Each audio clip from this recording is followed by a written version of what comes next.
ALC crew, week 12. Here's the rundown for this week. 1. Your chapter 5 and 6 journals. 2. Chapter guide. 3. Journal 7, a CW workout. And 4. This week's to-do. So let's get started. First, your journal entries.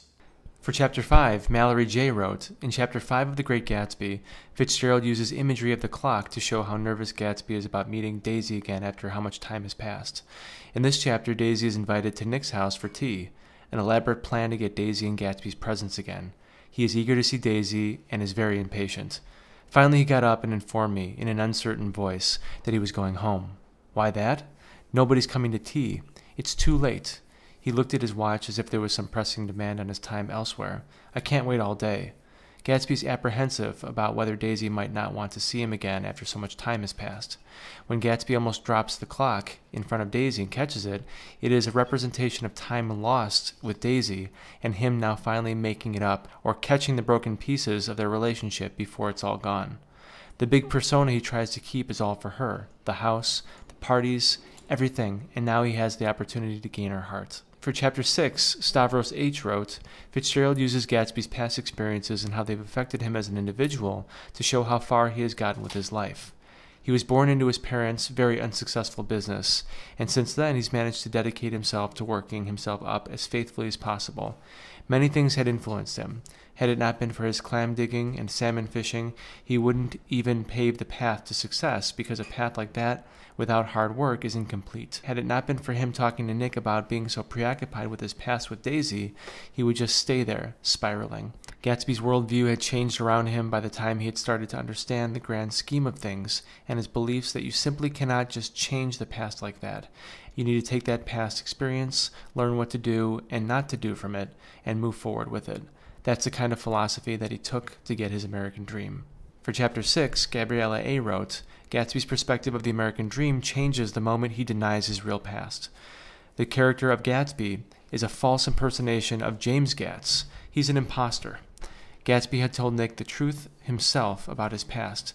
Many rumors were spread previously by individuals everywhere about Gatsby, that when it came time to Gatsby truly revealing his past, Nick had no clear impression of who he really was, and Nick himself questioned if he believed everything and nothing about him. This quote represents how wrongly perceived Gatsby is. It also shows the negative side of the American dream by how many people wrongly perceive it as something glorious, when in reality it is not. Gatsby's way of bearing his past is by throwing parties and spending money. He started off in poverty, and instead of achieving success through achieving it in college, he worked for Dan Cody, a wealthy copper mogul. He was Cody's assistant, and one of his jobs was to take care of Cody since he was a man with drinking issues. While working these jobs, and while he was being able to help Cody, he got a real sense of what he wishes the American dream would be, while disregarding personal issues. For example, Cody is suffering from his own problems, even though he's rich. It seemed as if Gatsby had the mentality of a child who thinks that by being rich, it will bring happiness, and there won't be any issues in your way. But in reality, money changes the way you are. It changed Gatsby into a whole new and different person that didn't exist to begin with. Keep up the great work. As we move into Chapter 7 of The Great Gatsby, we'll use the following guiding questions to help us understand the way the chapter unfolds. Here's what to look for. 1. Why do Gatsby's parties come to an end? 2. Why does Gatsby fire all of his servants? 3. Describe the weather the day Nick and Gatsby go to Daisy's for lunch. Why this detail? 4. Where does Daisy suggest everyone go? 5. What are the driving arrangements? 6. When Tom, Nick, and Jordan stop at Wilson's garage for gas, what does Wilson tell Tom? 7. While at the Plaza Hotel, what does Gatsby tell Tom about Daisy? 8. Describe the turning point of this scene. 9. What happens on the way back to East Egg, and who is responsible? And 10. At the end of Chapter 7, where is Gatsby, and what is he doing? Knowing the answers to these questions will help solidify our understanding of the storyline, the characters, and their motivations, and ultimately prepare us to consider and respond to our journal entry of the week. Now let's take a deeper look at the inner workings of these chapters through this week's journal prompt. Here it is. Chapter 7. During Chapter 7, Tom and Daisy confront one another. Daisy makes a choice, and Myrtle is senselessly killed.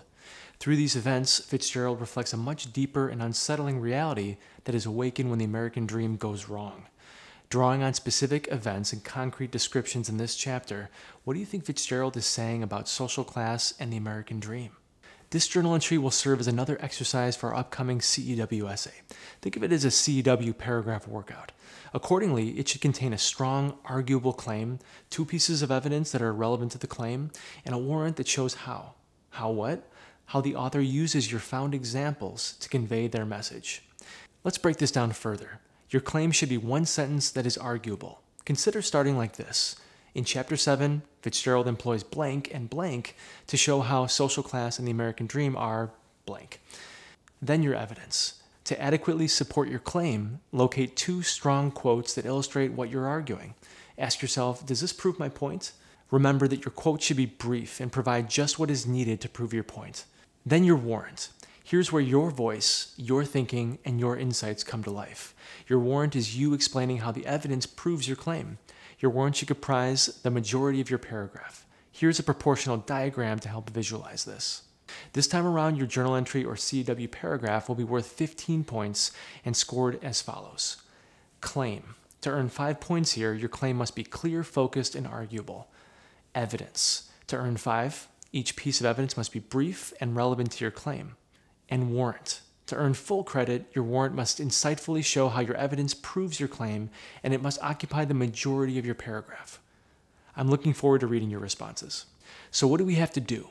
This week, our focus will be the following. 1. Read The Great Gatsby, Chapter 7. And 2. Write Journal Entry 7.